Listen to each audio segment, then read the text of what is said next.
joining us this afternoon. We'll get started in just 1 minute.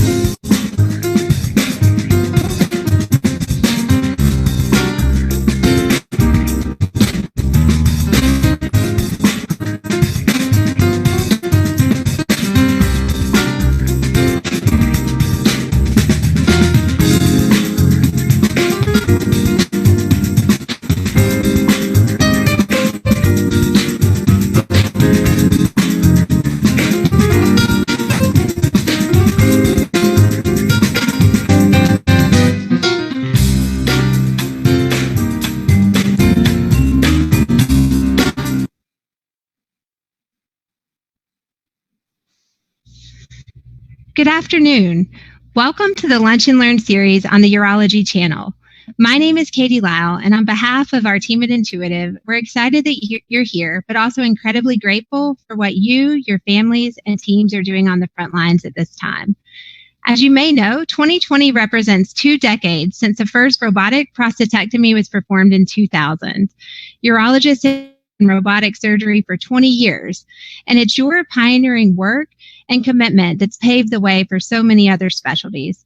There's no doubt that you're the foundation of robotic surgery, and we're incredibly grateful for that.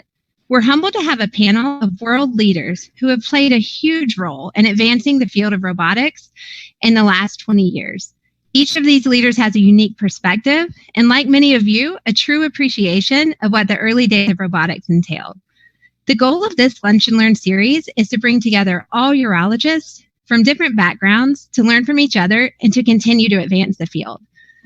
And the innovation continues. Urologists are now pioneering single port, and as we'll discuss today, using XI to standardize approaches for kidney cancer and beyond. Although the technology continues to evolve and our times change, one thing remains the same. Your quest to innovate is grounded in a desire to provide clinical value and ultimately benefit patients. So without further delay, we will start with a video Dr. Badani created that really commemorates 20 years of progress and innovation. Let's get started, and thank you.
Thank you, Katie, and welcome to the Urology channel. I'm going to share my screen here. Let's, okay. Is that working? You see it? No? No. No. All right. Well, let's see what we can do. Try it again. We have, okay, let's try that. Better? Not yet. Yeah, now we can see. We got it? All right. Sorry about that. I don't know. It's, these are the tricky points. Okay, Can you so full screen? thank you all for joining us on the Urology channel. This is our first Lunch and Learn series, and remember, this is going to happen every Wednesday, same time, 12:30, for a series of weeks. So this should be a reliable place to have discussions. Obviously, today we're going to talk about robotic partial nephrectomy, but we'll have other topics: prostate, kidney, bladder, reconstruction, et cetera, et cetera. And so just be sure to tune in. So I start this by just saying that this is not a CME event, but the spirit in which this was developed was more because it was a time where we could come together, because there was a need for education. There was a need for peer-to-peer learning. We're not in person together at meetings and talking about these things. And so really this is meant to be an open forum that's not related to any specific product, or disclosure. So my disclosure here is that all of us are here on our own free will to exchange ideas, to talk to each other, to learn from each other, and talk to you and learn from you. And I just wanted to make sure that we all understood that, because we're free to talk freely about anything we want. Audience participation. So basically there are 3 ways that we want you, the audience, to participate with the panelists. There is the question and answer box at the bottom, and you can ask questions directly and each panelist can answer. You can even ask anonymously if you're shy, but like I said, we'd like to address you properly. And then there's polls. There's a series of polls set up that we'll ask you to answer to, and we'll be able to discuss them. And then the third one is the chat box. And really, we want to use this for active dialogue, conversation, and really hear from you. So that's the opportunity for you to say, this is a good idea, or I do it this way, or what do you guys think? Or ask someone who's not a panelist as well. So just, the rules of this are be nice and be cordial, but be active. We want to see this active, and we really do want to hear from you, from the audience.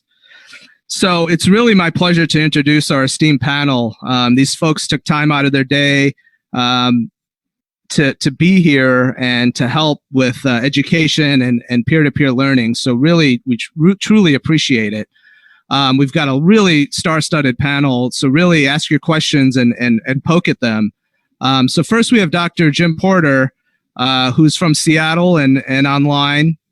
He's going to, after we talk about the semi-live partial nephrectomy portion of this webinar, he's going to talk to us a little bit about risk mitigation in the OR with COVID, and he's done a lot of great work in this area, so I'm looking forward to hearing his thoughts. Next, we have Dr. Ashok Hemel from Winston-Salem, Wake Forest. And I gave everyone a job in addition to being peer-to-peer moderators and panelists. And so everyone has a specific role as well. And so Dr. Hemel is going to be a moderator for the semi-live surgery and make sure he asks the hard questions to the panelists and to you. Dr. Mark Gonzalgo from sunny Miami, Florida, University of Miami. He's joining us, and again, his second day job is going to be the polls box, and he's going to make sure that we're getting the awesome poll questions that were designed, and we can talk about those. Dr. Ronnie Abaza from Columbus, Ohio. Ronnie's joined us, so we're representing all different areas of the country, and this is good. He's going to be manning the Q&A box. So again, any questions that are posted, we can answer them, we can address them. Specifically in that box. Dr. Sam Bayani from St. Louis, Wash U. Welcome, Sam. Thanks for being here. I call the next to the chatter box. It is the chat box, but we want it to be a chatter box. We want it to be active and live. And also we have Dr. Ranko Miocinovich from the Midwest, also from Illinois, who's also a chatterbox person for us. And also, everyone has their unique perspectives. Private practice, we've got a few private practice folks on this webinar. We've got a few academic folks, different geographies. So hopefully we get different perspectives on topics. And then the invite future participation. This is important because we want this to be an ongoing dialogue.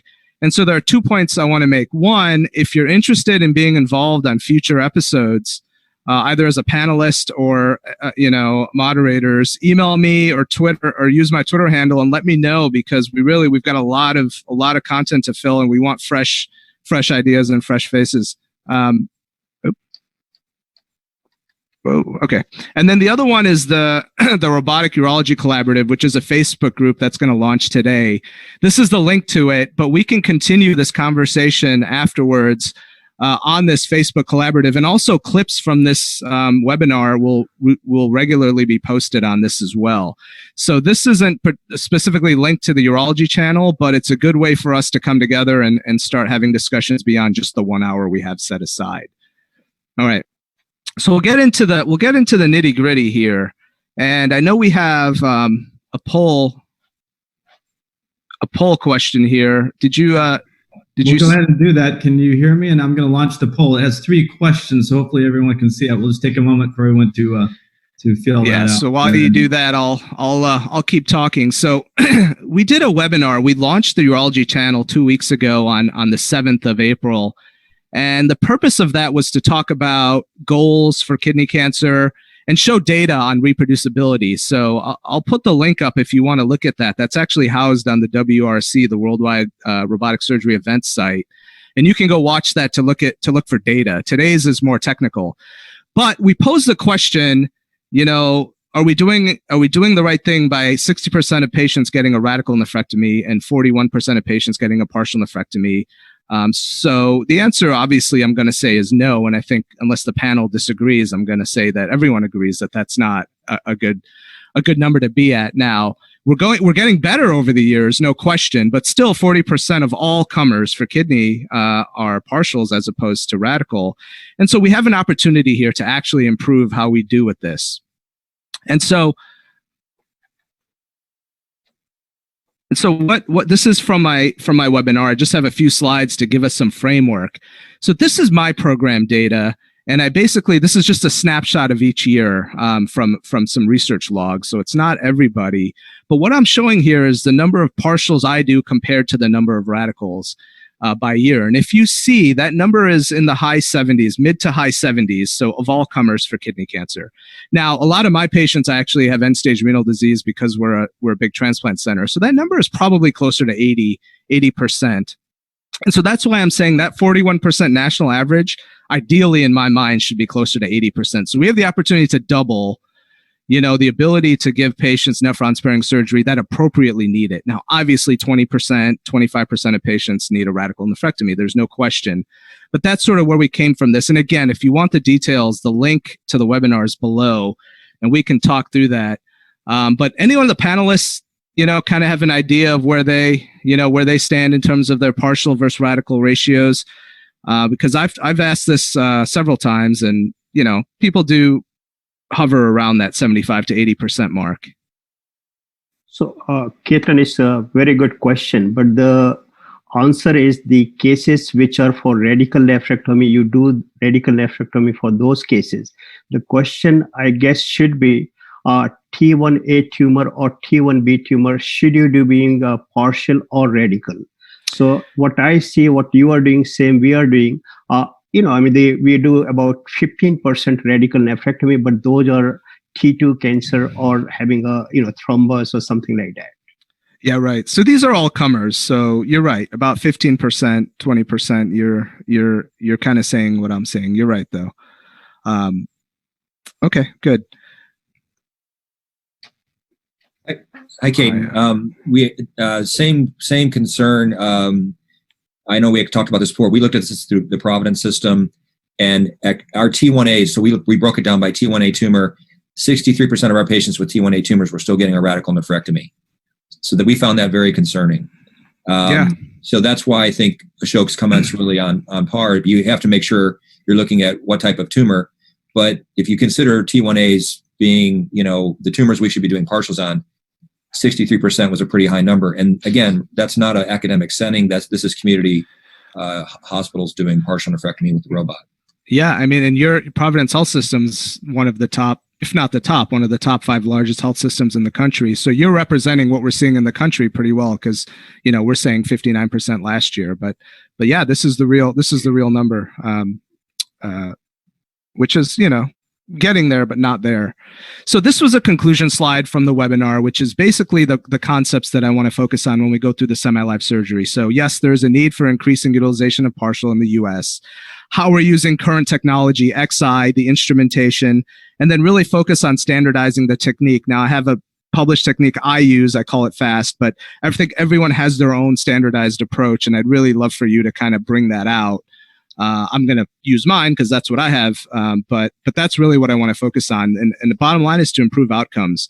So what we found, and this is based on looking at all the data, standardizing the approach means you have reproducible outcomes, right? You have less variability from case to case, and that's regardless of tumor complexity. So low tumor complexity, intermediate, high.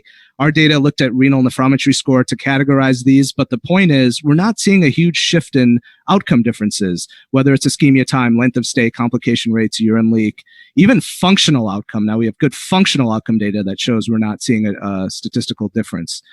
And then of course, standardizing the approach gets us to a lower cost and an efficiency model. And again, the webinar below, the link has all that data if you want to check it out. So this is the whole point, right? Here's the complexity spectrum. There's a low complexity tumor on the left, an intermediate on the right, in the middle, and a high on the right. And is there really a big difference now when we talk about robotic partial nephrectomy in terms of how these patients do, how you should counsel them, what they should expect afterwards? And my overwhelming answer is not really. We're not seeing that difference. I know, Ronnie, you had made a similar comment recently about that. So it sounds like you have a similar experience, but happy to hear comments from the panel about, just the concept of what I'm presenting here. So, Ketan, that's a very good idea, the way you have divided in low, intermediate, and high grade.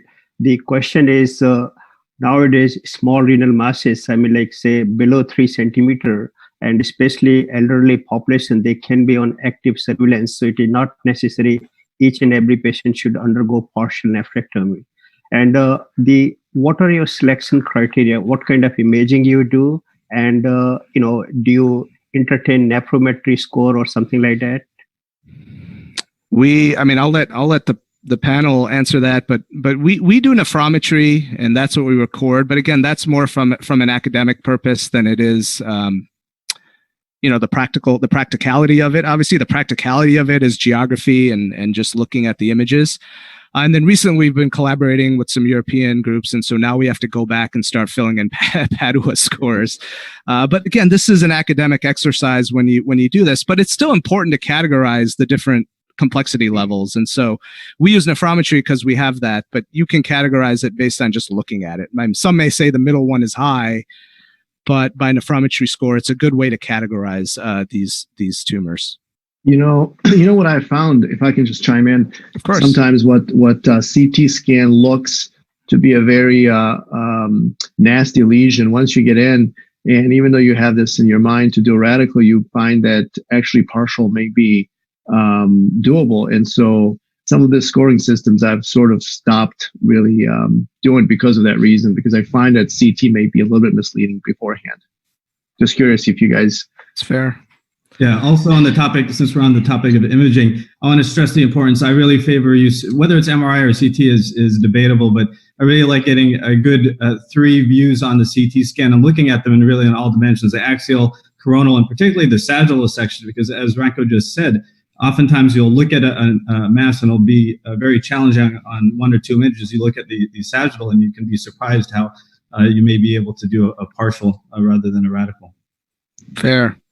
So we'll go into our first semi-live case. We have 2, and then we'll talk about COVID in the OR. And again, I'll keep let the commentary keep going, and I hope we're able to address the polls and the questions and such. But real quick, this is the image of the patient we're going to show the video for, healthy patient. So again, Hyler-esque tumor. But the point is that I'm going to show this, and then I'm going to show a really hard tumor. And I'm going to show the same applicability of the technique, right? The technique doesn't change much from the complexity, and neither does the outcome. And that's why I chose these 2 particular types of patients.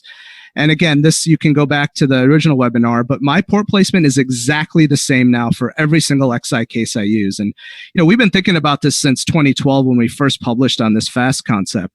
But XI, has actually changed the way we've standardized it. So now we don't think from patient to patient, upper pole, lower pole, thrombus, nephew. What you're seeing is what I've done for like the last 500, maybe more procedures without changing the port placement at all, ever. And that is the point of standardization. So we do this very efficiently and quickly now from patient to patient, obese, tall, short, thin, etc., without having to go through any what I call fudge factor to figure out how to optimize this. This is optimized every time. So going into the operation, we'll start both of these with the ultrasound and go through the Renorphy, just because that's the standardization and the surgeon autonomy part of this, right? The whole concept here is surgeon autonomy. And so, I know many of you have talked about not needing ultrasound in some cases, but we always use it. And then the other concept is setting, you want to set up everything and minimize the need of the first assistant. And Ronnie, you have a lot to say on this topic, I know. But here, in this particular instance, I get all my stitches set up pre-clipped, put them on the diaphragm on the right, put them above the spleen on the left. And you have the ability to manipulate how long you want the tail, et cetera, et cetera. And then once all the stitches are in, inner layer and outer layer, and you see the first one was a 3L V-lock. These are all CT1 zero verticals for the capsule. And I kind of guesstimate how many I'll need. So remember, we have ultrasound in, we've got the stitches in, we've got the bulldogs in, and then we're ready to go. The other thing is the instrument optimization. So you see this 3 instruments now, and then there's the scissor. So it's a total of 4 instruments for the entire operation. And the left hand that I use is a forced bipolar, which is actually an instrument. I know some of you have heard me talk about it, but it's an instrument that's a fenestrated bipolar, and then with a foot pedal becomes a progress because it has the closing strength of a progress. And so you actually eliminate the need to exchange that instrument. And yeah, that might not seem like a big deal at first until you pull an instrument out and the port pops out and you got to get it back in during ischemia time. You have a pneumo leak, you have an expired instrument. And so the only instrument exchange that happens at all during ischemia time is that scissor becomes a needle driver in the right hand. And that's it. That is a singularly only instrument change that happens, because the forced bipolar can function for me as a needle driver, as a fenestrated bipolar, and as a progress instrument. Any of you guys do any instrument optimization? I mean, you guys have a routine instrumentation that you like to use that you think you can share with the audience that works? Yeah. Nathan, I'm like you. I tend to use one needle driver and a bipolar or a progress in my non-dominant hand. But I agree that you can get pretty good at doing it with one needle driver. On the other hand, there are some times when it helps to have other things, but I'm completely aligned with how you place your trocars and how you handle your instruments in ultrasound. It's fantastic. I'm wondering if that's actually me operating instead of you when I watch the video. Well, I think I talk less than you during the case. So, oh, great, thank you, Definitely not you, Sam. It's definitely not you. Porter, you have to chime in. It's a good point. No, it's absolutely a good point. Just to make a quick comment here, the first layer, I tend to just run the base. I don't try to bring it together at all. So I will oversew polar vessels, collecting system, etc., just by running this. And maybe based on the surface area, you need 2 of these or 3 of these. Kind of like mowing the lawn or vacuuming. You got to just cover the whole surface area. But that's all I try to do with this is really just try to oversew it, and then I'll early unclamp, and we'll get to that. I see some poll questions up. Mark, you wanna comment on that? Yeah, they're just getting up right now. Getting back to the basics, it'll be interesting to see how many folks actually still do pure laparoscopic approaches for radical nephrectomy, and then a question on filtering suction. So those will flow in, and I'll show the results. Once you're finished here. Awesome. Okay. So this is the early unclamping, by the way. Sorry, Ashok, didn't mean to cut you off. I just want to show that, and I'll show you down the next one, which is more complex. I do this every time now, and I rarely will come into a real bleeding problem now when we early unclamp. Now, that's because we're covering the whole surface area. I'm not individually looking for the vessels I think I need to sew. I sew the whole base. And so when we come off clamp, right? So now my last one comes off clamp. We're going to look, and yeah, if there is a little arterial bleeder, we can go back and sew it with another stitch. But now everything that happens is off clamp. And so, I think it's really sort of changed that approach. Go ahead. I didn't mean to cut you off. So sorry, I kind of chimed in. Do you always clamp vein then, if that's what you do early on clamping, or do you sometimes not clamp your vein? Yeah, I many times don't clamp. I think this was so close to the main vein and it's on the right side that, I do tend to get venous back bleeding. And so I just, definitely it's a little drier in this situation. No, I don't always. I rarely do, as a matter of fact. And do you make any effort to make sure that, calicil system versus controlling the vessels together? Nope. I just make sure it's incorporated in the stitch. Yeah, stop doing that altogether. Keith, and I do it like you also. I run that middle layer, and I'm increasingly using a monocryl like Dr. Porter, and I hate to do things like Dr. Porter, but sometimes I do it to humor his ego. Well, yeah. Anybody? Thank you, anybody? Oh, okay, go ahead. I'll let you rebut. Go ahead. No. What can you say? I was saying, anyone omitting cortical layer anymore? Ketan, we use a Lapro clip in place of the Hemalock clip. Those are absorbable clip. And this is one little bit different what we do. And definitely I use a monocryl at the base. And we do a rhinography. We do a cortical rhinography. There's no question. You do. Yeah. I do too. I always do. I haven't really felt comfortable not doing it, but there's some literature out there on this topic. And so what you see here is, I just want to point out that the only thing that the assistant had to do once we went on clamp was suction and then bring in the clips when we're off clamp, right? So on clamp, the only thing that had to happen was really just one instrument suctioning and exposing. And so that person can just focus on that one task and not have to worry about other things that are critical to the procedure. And so, that's the concept of standardized. And so what I showed you now, whether this tumor was upper pole, lower pole, endophytic, which will be the next one, this is the way we do it every time.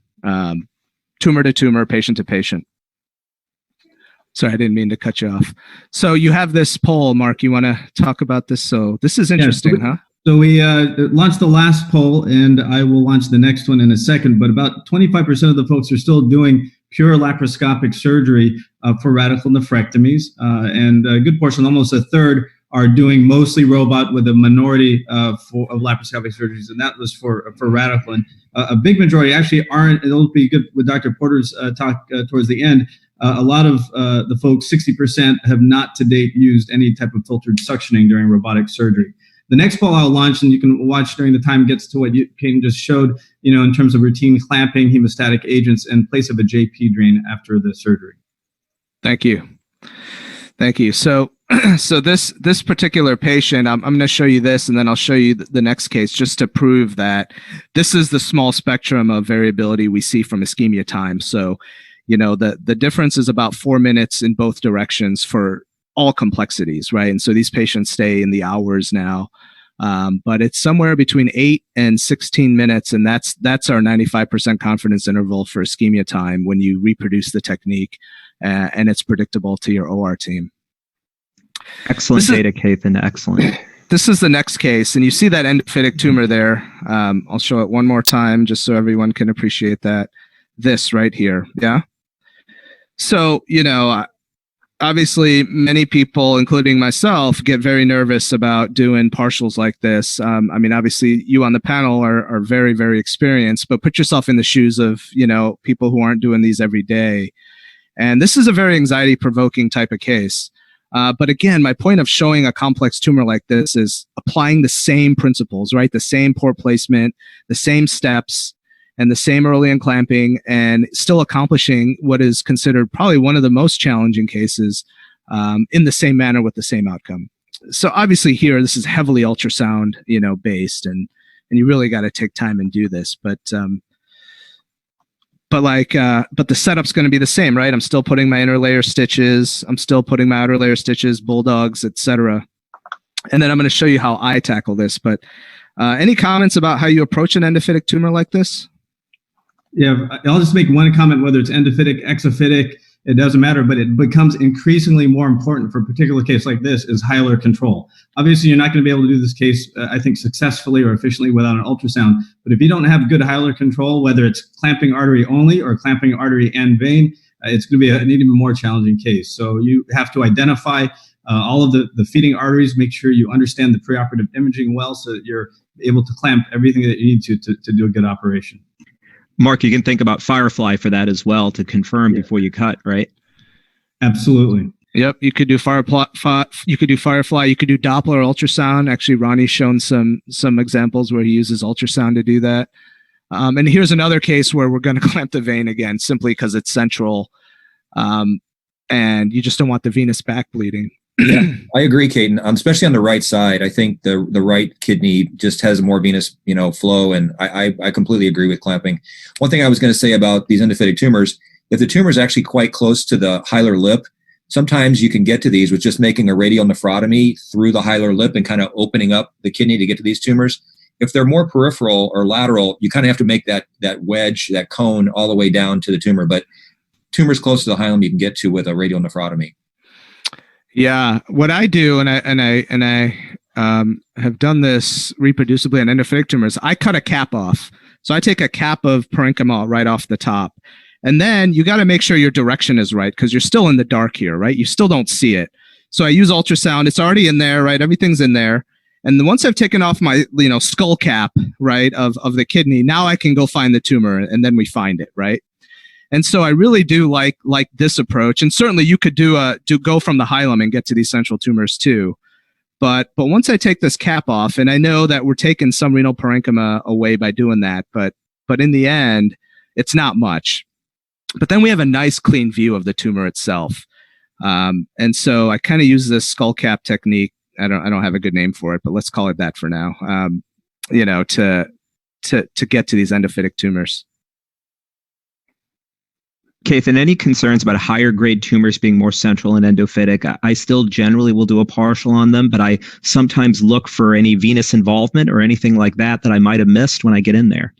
Yeah, I mean, intraoperative ultrasound's great to actually see those venous branch involvement. And again, I'll get back to the point of the more you do ultrasound, the better you get at it. Yeah. And looking at the veins intraoperatively is an important part of it. The other thing is the pre-op imaging. If you have nice round borders at the deep margin, that's something to look at and assess. But I mean, if you look at this, right, this is coming out and that's sinus, right? So we're as deep in the kidney as we're going to be, but we still have a good view of everything because we kind of exposed it by taking off that cap. And so it's not like we're at a handicap where we're saying, well, I'm just blindly cutting in the back and hopefully I get it out, right? We're still seeing it at all the angles we need to see it from. So I guess in my experience, the ultrasound is the most important, and especially because even you have seen the imaging, you have planned very well, but while you are doing that, live ultrasound helps you. And most of the time, I end up getting more parenchyma in these cases. Yeah. And the other consideration is, and those of you who are doing partial nephrectomy in the audience, or if you're early on, especially in your sort of learning curves, you have to think in your mind about how you're going to cut a tumor out to then, do this 3D confirmation about how you're going to put this back together, right? And so for an endophytic tumor especially, you want to make sure that you've made a wide enough area to close. You don't want to be in a deep tunnel and then try to close that, because if you get a bleeder, I mean, that's how pseudoaneurysms happen. So here, right, I'm running the base. Now, the only difference here is that I'm placing these capsular stitches. I'm not going to close it, but I'm just placing the capsular stitches before I unclamp. Because even if there's some venous back bleeding, which we'll get, I just want to make sure my bites are exactly where they're going to be to close this nicely. But I'm still going to early unclamp. This is the only modification for these sort of very deep tumors, is that I like to put this in place so my needle doesn't cut one of the other stitches, that sort of thing. And then we'll early unclamp. Kathan, I do a lot of these with interrupted sutures just like you, but I've seen people run them. I'd be interested in hearing your thoughts on interrupting versus running them. Yeah. It's clearly interrupting is the right way to do it, but I want to hear. Any runners out there? I mean, if someone's running their stitch, maybe you can comment on that. I do interrupted. Yeah. I do horizontal mattress still.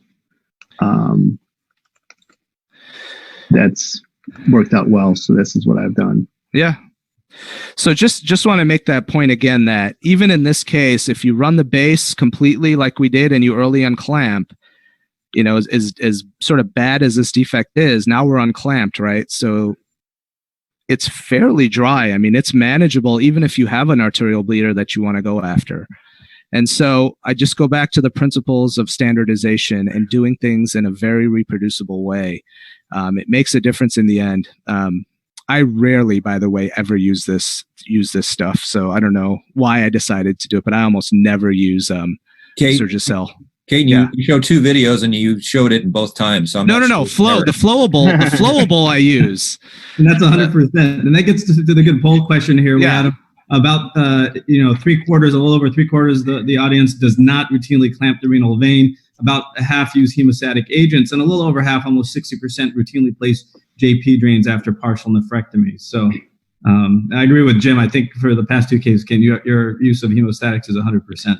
Yeah, no, the flowables I almost always still put in the defect before I close it, but the Surgicel, the bolster type thing, I almost never use. I will say, I just want to make one comment as well with use of hemostatics. Look, it's a matter of preference. We know that you don't necessarily have to do it, but look at your hospital stay. These patients will routinely go home, I assume in your practice as well, the next day, and there's something about having that extra there that makes me sleep a little better at night. But I guess if it made a difference, yes, I would agree. If it made, yeah. You don't Mark, if I had bleeds, I would use it, but there's no point if you don't have bleeds.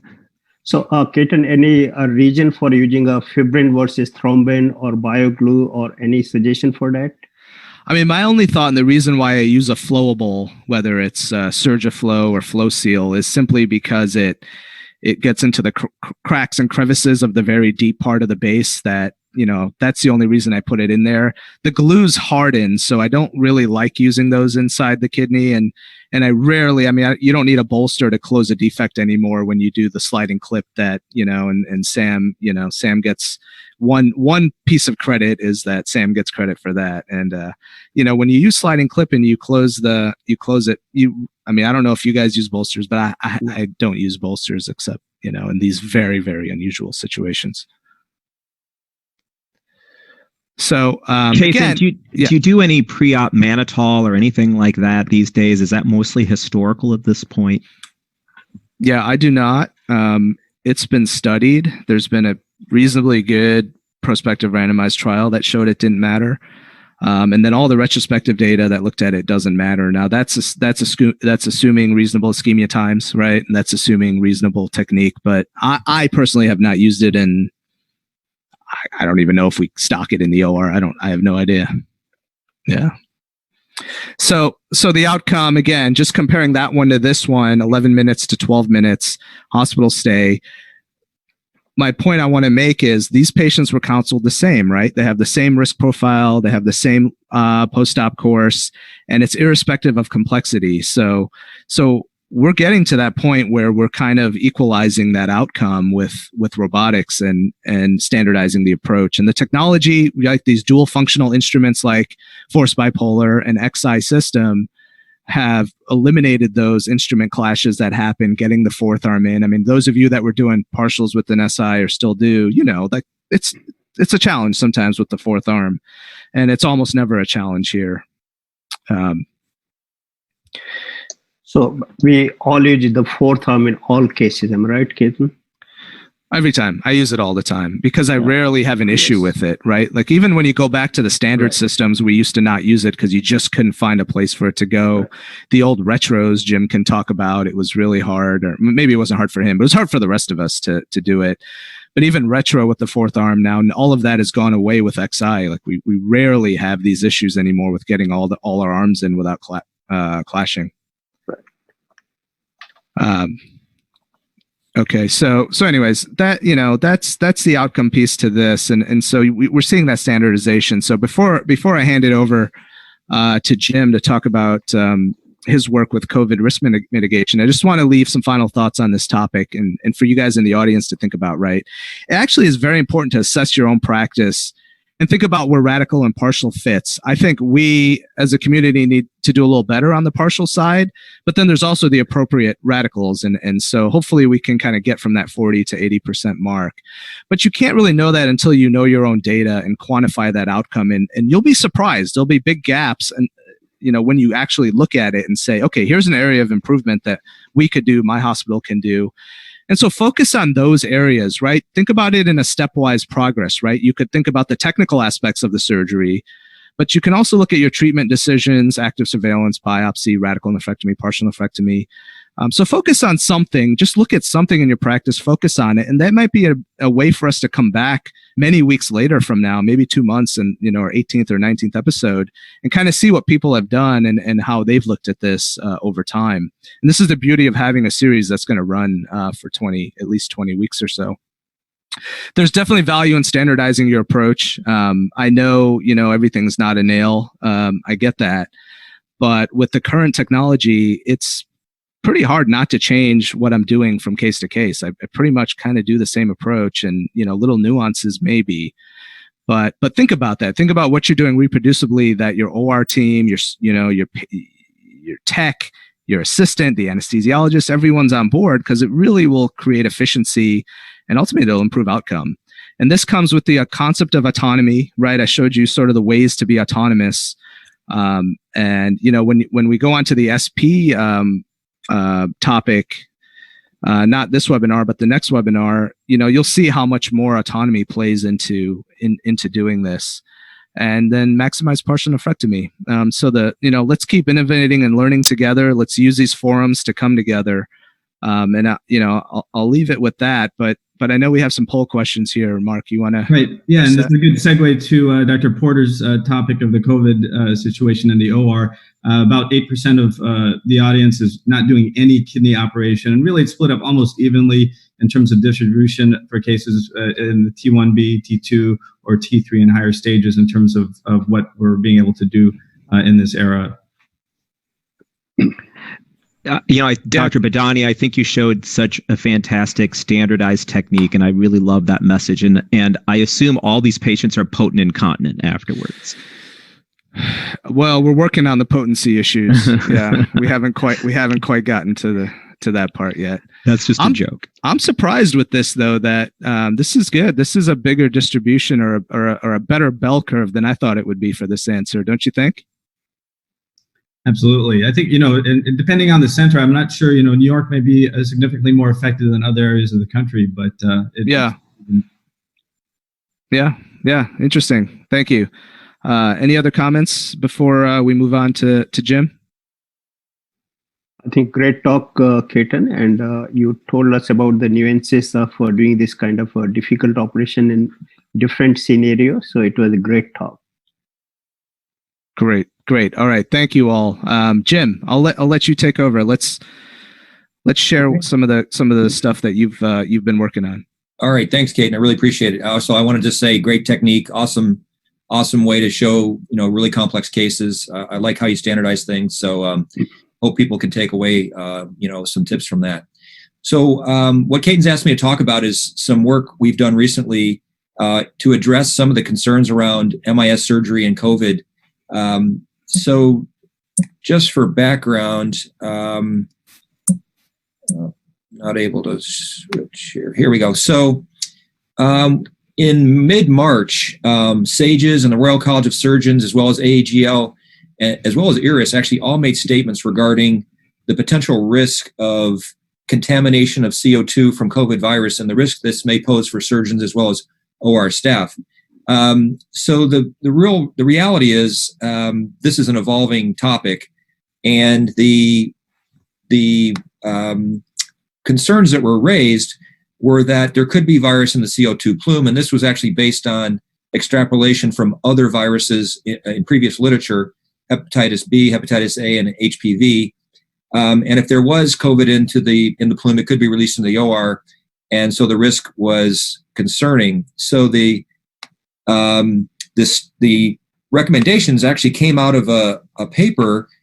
This was actually one of the most cited papers in these recommendations out of China and Italy. And the surgeons there basically were raised concern about the possibility of having CO2 infected with COVID. And they came out with a statement basically saying the risk is higher with laparoscopic surgery than in traditional open surgery, and that we should be really rethinking doing MIS surgery during this time period. The reality is there was really no science behind this recommendation, and it was really expert opinion. But despite that, this was the paper that was used to foster the recommendations by the surgical societies. This is the literature that was also referred to. This is actually studies previous to COVID looking at virus in CO2. The study here from Kwok is from Korea. It actually looked at laparoscopic nephrectomy. And when they looked at the plume in patients with hepatitis B, which is a known bloodborne virus, 10 of 11 patients actually had Hep B in the plume. There was another study looking at culturing laser surfacing plume, and they found that you could culture bacteria but not virus. And then there were also case reports that were cited of surgeons developing tonsillar cancer after doing HPV laser cases for oral cases. These were ENT doctors. So based on this information, it was clear that the initial statements were maybe overstatements. And so both AAGL and SAGES kind of made statements that there was really no evidence to show that there was COVID in the CO2. But despite that evidence, there was a cautionary approach saying that we don't know if it's there. We just don't have any evidence right now to support it. So what this has led to are several centers, in particular where I work, Providence St. Joe's. We created a task force to look at this question, and we reviewed the available literature and pretty much took the same position. That is, while there's no evidence to show it, there is a risk. We don't know the level of the risk, and so what we're recommending is protection. So protecting the OR team with N95 masks or double masking, and then reducing plume exposure by decreasing patients who get surgery that are positive, so doing testing, also reducing the cautery plume that's created. That can be adjusted by changing your cautery settings, changing the application time. Also, tissue moisture is very important. Dry, desiccated tissue creates more plume, so you want to keep the tissues moist. And then probably most importantly, how do you handle the plume? Is there a way to filter the plume to decrease viral exposure? This is a chart showing the relative size of bacteria and viruses. And then COVID, if you'll see here, is in the 0.6 to 0.14 micron range. That's a little larger than HIV. Than the other hepatitis B's. And this number here is actually 0.01 micron. That's important because that's actually some of the ULPA filters that we are now using. So what we looked at Providence St. Joe's were two different options. One is, first of all, we're getting away from an open insufflation system. So all of you that are familiar with AirSeal, which uses the open port, that's an open port. And the problem is if the patient increases pressure or bucks, then there's the risk for CO2 to come out that port and potentially, give exposure to your bedside assistant and the staff. So we've gone away from the closed system to an open system to a closed system using an ULPA filter. And what we've basically done were places that have an AirSeal box, we have gone to what's called the smoke evacuation mode. This is a closed system. There's also an option from Stryker called PneumoClear, and then Medtronic has something called RapidVac. These are all closed CO2 circulation systems. In addition, there are inline filtration systems. So say you don't have one of these options, you can put an inline filter in. And so there's options from ConMed, Stryker, as well as Medtronic as well. So this is the AirSeal smoke evacuation mode. So again, it's not standard AirSeal. It's not open, and you use a standard laparoscopic port. You don't use the AirSeal port. This is a closed port. The plume is going through an ULPA filter here at a level of 0.01 microns. So this is a very small filter which should handle the COVID virus. And based on its ULPA rating, this filters 99.9% of the virus in the plume. And you can use this with existing AirSeal boxes. The tubing, however, is different. So I'm showing here the tubing here. Instead of the tri-lumen tubing that you see with AirSeal, the tubing is bilumened, and you have to order this separately, but it works in the same AirSeal box. And this is what we've gone to. So here's what it looks like. So you have CO2 coming in one arm of the bilumen tubing, and then coming back through the out port, if you will. And then this is where the filter lives, the ULPA filter in the system. Now, another circulation, if you can just think about it, is not just the CO2 circulation in the abdomen, but what about suction irrigation? Suction irrigation obviously is handling plume. So what are we doing about that? I will tell you historically, when we have a suction from a case, laparoscopic suction coming in through a port, that's going to a canister, which goes to wall suction. So that's not being filtered. So now we are taking our suction irrigator and connecting it, at least at Providence, to what's called a Neptune system. It's made by Stryker. This is a HEPA filter. It's not an ULPA filter, but it still filters at a very, very low level. And this is a way that we're actually controlling smoke from the suction irrigator from preventing it from being released into the room. So again, another thing you need to think about other than just the CO2 that's circulating in the abdomen. So I'm going to end there, but I think the key points are there's no evidence to support there is COVID-19 in the CO2 plume. We don't know that. However, until we know that that's certainly not the case, we need to treat this as a potential risk, and we need to protect our OR team. And I think the key to doing this is to handle the CO2 plume that's created. And we've just talked about how you can handle filtration with both the CO2 circulating as well as suction irrigation. Thanks for that time, Caden. Can you comment also, because I think it could be neglected if someone doesn't think about it. At the end of the case, when you go to vent the gas that's in the belly, so you're kind of extracting and pulling out your specimen, how have you been managing to get that air out? Are you suctioning it with the sucker before you take the ports out and extract, or what are you doing to get that CO2 out of the belly right before you finish? Right. So, I mean, I didn't go into all the details, but our recommendations address exactly what you're talking about, but also when you extract a specimen. So that's one time where you make, let's say you're taking out a kidney, whole for a radical. When you take that out, that's a lot of CO2 that's going to rush out into the room. So we are desufflating through a filter prior to tissue extraction. So before we actually, pull that out, we have a completely decompressed abdomen. And then if you're not decompressing or taking out a specimen, then we do the same thing. We desufflate the abdomen prior to port extraction. So that means we're putting a sucker in the most elevated portion of the abdominal cavity, sucking that out, and then actually pushing as well, because when you suck, you'll notice if you've done this, the space will actually recreate. So you turn off your CO2, you suck, but there's still a space there, trying to get all that CO2 out before we take out the ports. So yeah, you need to address that as well. Good point. So maybe, I mean, excellent, Jim, as always. This is so useful, and this information is so useful. And this is a theoretical risk, as we know. This is all in theory. And, we test our patients in New York before they come to the OR if they need to have something done, which hasn't been a lot, but the ones that do. But we have to think of everyone as positive. That's the bottom line. And so we do this in abundance of caution. Maybe you and the panel can talk a little bit about some details, like what insufflation settings for robotic kidney or prostate are you using? What cautery settings are you using? Like, what is low? What have you done that's worked without being troublesome? Jim, one quick question. So in other words, air seal cannot be used on the recirculation mode, but it can be used in an evacuation mode. Am I right? Evacuation mode. Well, I'm not sure in order for you to evacuate, you actually have to put the obturator back in. And, yes. And I'm not sure, I haven't tried that, but I'm not sure you would get the evacuation you're asking for. Yeah, so in the recirculation mode, it goes into the chamber. So that prevents, so you should not use in the recirculation mode. But right. If you are using an air seal in evacuation mode, that is advisable. And as you rightly pointed out, desufflation is very important. And that should be done through the laparoscopic suction device, whichever you are using before making an incision. That is one of the most important part. Yeah, I should share with everybody that when you go from air seal to smoke evacuation mode, it's a big difference. It's not what you're used to.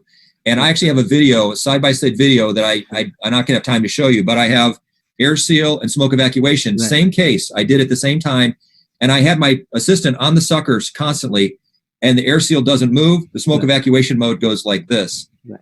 Be aware, the air seal mode does have smoke evacuation. So you are treating the smoke, but the only problem we have, that's an open port. And so there is a big risk here. It's not a valved port. So that's why people are recommending that we get away from air seal. But you routinely are using the closed loop mode of air seal to do your cases? Smoke evacuation mode. Yeah, smoke evacuation mode using air seal. Using air seal box. Yep. Yeah. Different tubing, but again, it's not going to give you the characteristics and response you're used to with air seal. So your assistant has to be a little more aware. We did a retroperitoneal case with smoke evacuation mode. It was definitely not the same case. No, because you're not used to. Yeah. I mean, it's like going back to regular pneumo. Yeah. Now, I will tell you. Yeah, I'll just say one thing, kind of to Ronnie, that Ronnie's used to working at very low pressures, and if you're used to working at very low pressures, you're actually going to be fine with smoke evacuation mode because you're kind of working in that kind of closed space as it is. It's very different for a prostate than it is a kidney. The prostate, the pubic bone is kind of this, space that's created by its own. Kidney is quite different. You're going to see a big difference with a kidney case. So Jim, our hospital has stopped using an air seal at this time for, I don't know for how long they're going to say that. So currently we are using a plume away from the striker, and we are using a regular pneumo insufflation again, as Ronnie has already published on that. So low pressure 10 to 12. But again, it's not like you lose all the advantages of air seal, because once you suck the space, you lose the space. Sam, you had a question? Jim, I was just going to ask you. You've been through an initial surge in the United States and now some stabilization. How does the state of Washington, that's been at the forefront of treatment, see this panning out over the next month? And I'd love to hear from Dr. Badani, also, who's sort of in a hot spot. Yeah, I think we are encouraged. We are not relaxing our current restrictions yet. The target was May 18th. There's talk of upping that to May 5th. And what I mean is our governor has restricted elective surgery. And so right now we're not even able to perform, for example, non-cancer cases. But I think the reason we actually, we've got it first, but we've had a very different response than a lot of the other places in the country. We were ready for this as a state, and our state leadership actually was very good at getting people isolated, doing testing early. We created our own test in Washington State. University of Washington created that test. So we had a very good response, which I think really impacted how many people ultimately died of this disease. But I'll let Keaton talk about New York. But we're encouraged, but we're not ready to relax yet. Well, yeah, I mean, it's interesting because you guys definitely handled it in a very proactive way. I mean, for those of you that follow the state politics, actually, his state gave our state some ventilators because they didn't need them anymore. And so, yeah, I mean, there's some good lessons to be learned, but the population density is so different. And so obviously New York's problematic for obvious reasons. But again, it is on the downslope, of the curve. And so hopefully if it took us 5 weeks to get to the top, many of the people are thinking it'll take another 5-6 weeks to get back to the other side of it. But our population density is so unique that it's hard to extrapolate that to the rest of your all's geographies. Yeah, I think so. Jim and Ronnie, what all cases you were able to do? Ronnie was making a comment. Yeah. Say, I think regardless of when your peak is going to be and when you get back to normal, there's talk now that they don't know how long immunity lasts and whether there could be reinfection, whether there could be another peak in the fall and into the winter. So I think COVID is going to have some permanent changes for some of the things that we do. So, a lot of these adjustments that we're talking about right now and what Jim just presented, these are things that we need to remember for the long term, because I think until we have a vaccine and everyone's getting vaccinated for COVID, which is at least a year from now, I think there are going to be some permanent changes to how we do things. Yeah, I make one comment. This concept of herd immunity is like talking about life on Mars. We don't know if it exists. We really don't know if herd immunity is going to happen because we don't understand the immunity of this virus yet. So all this talk about, oh yeah, we're going to see immunity, we just don't know yet. So Jim, what all cases you are able to do at this point in time? Well, we started with doing, pretty advanced cancers only in urology. So that was bad kidney tumors, bad bladder tumors. Actually, our high-risk cancers, believe it or not, we gave everybody Lupron. We didn't treat our high-risk cancers because we have an alternative. And our low-risk patients we didn't treat. We were treating high, intermediate risk 4+3 cancers with high PSAs. That's who we were treating for prostate cancer. That's who we're still treating. So until we actually get the release to do elective surgery, our prostate cancer therapy is pretty much high intermediate. And we're not doing kidney tumors unless they're, we're not doing T1A tumors. We're just holding off. Yeah, that's fair. Couple seconds left. Any polling gaps that we need to discuss, Mark? Are we all up to date? We're all set with the final one about what topic people are interested in learning more about next. Yeah. Okay, great. So again, thank you all really for being here. Thank you for the audience for participating. It was hard for me to follow all the different feeds going on, but I'm looking through and seeing a lot of activity on the chat box and obviously answers on the polls, and we can post this information too in the Facebook group. So any questions you may still have, we should post it there. We'll be able to keep the dialogue going. But really, thank you all for being here. And then if everything stays well or gets better, we'll see you next week at the same time. And thanks to the panelists for taking time out to be here and share your expertise. Really, truly, thank you. Okay. Thank you, Caden. Have a great day, guys. Yeah, Thanks, we cannot hug in COVID era. So Indian namaste. We do. Yeah, we do. Okay. Thanks for tuning in. Have a great afternoon. Bye. All right, folks. Ending the meeting. I'll see you on Facebook.